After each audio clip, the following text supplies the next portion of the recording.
Primeiro, concordo integralmente com você que o governo Lula entra agora numa fase de desgaste, porque o Lula entra criando a ilusão de que as coisas vão mudar. Depois ele perde um tempo, porque as coisas estão, ele está entrando, precisa ter tempo de mudar. Mas agora chegou a hora de entregar, e a verdade é que ele não mudou nada. Mudou cosmeticamente, mas na substância, nós estamos falando de política econômica e política social, ele não mudou nada. E isto provoca frustração. E nós já estamos sentindo a frustração nas pesquisas eleitorais. Então, estes governos da esquerda da ordem neoliberal, que é uma ordem cada vez mais reacionária, eles funcionam como aquele cidadão que pisa na mola. Então, eles são eleitos para evitar o mal maior, que seria a extrema-direita, que eles chamam de fascistas. E que não são fascistas, são extrema-direita, são brucutus, mas não fascistas. Então, eles entram para evitar o mal maior. E isso funciona como pisar numa mola.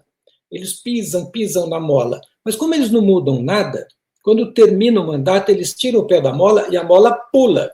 É o que a gente viu na relação Biden-Trump.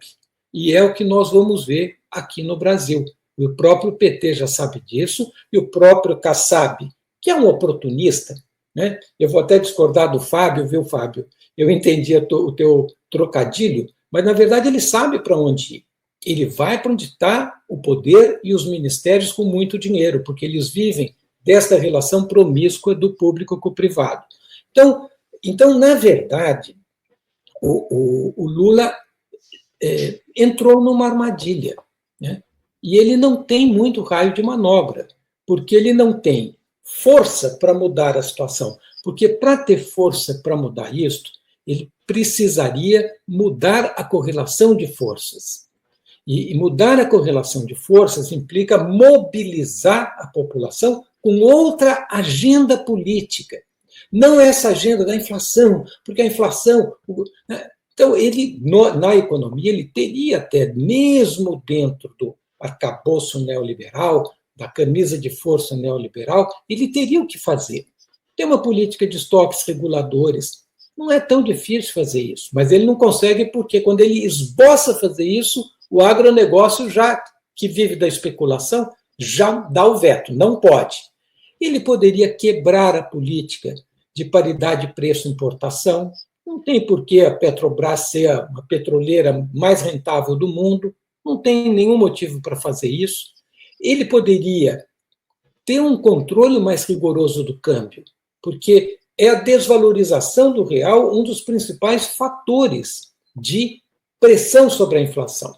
E quarto, insisto, o Brasil não está com problema inflacionário, não tem nenhum problema inflacionário. O problema do Brasil é a pobreza, a desigualdade social, a precarização dos trabalhos, o salário baixo. Este é que é o problema do Brasil. A precariedade da política social, digamos, a falta de controle sobre o agronegócio, que está queimando o país. Estas são as pautas. Então, na verdade, para quebrar isso daqui, é preciso ter mobilização social com outra pauta. E isto, Anderson, eu acho que nós não podemos ter ilusão. O governo Lula não vai fazer. O governo Lula, ele não é alternativa ao neoliberalismo. Ele é uma vertente do neoliberalismo, que cumpre 3, 4 funções, que eu já até discuti isso aqui no programa. Primeiro, criar a ilusão que as coisas vão mudar. Legitimar o sistema. Desmobilizar os trabalhadores. E terceiro, e quarto, que é o que a gente está discutindo aqui, evitar a qualquer custo a emergência de uma esquerda contra a ordem, de uma contestação da ordem. Então, é esta armadilha que acaba alimentando a ultradireita, porque se num primeiro momento o Lula gera ilusão, num segundo ele gera frustração, ressentimento. E é isto, na falta de alternativa, que vira o combustível da extrema-direita.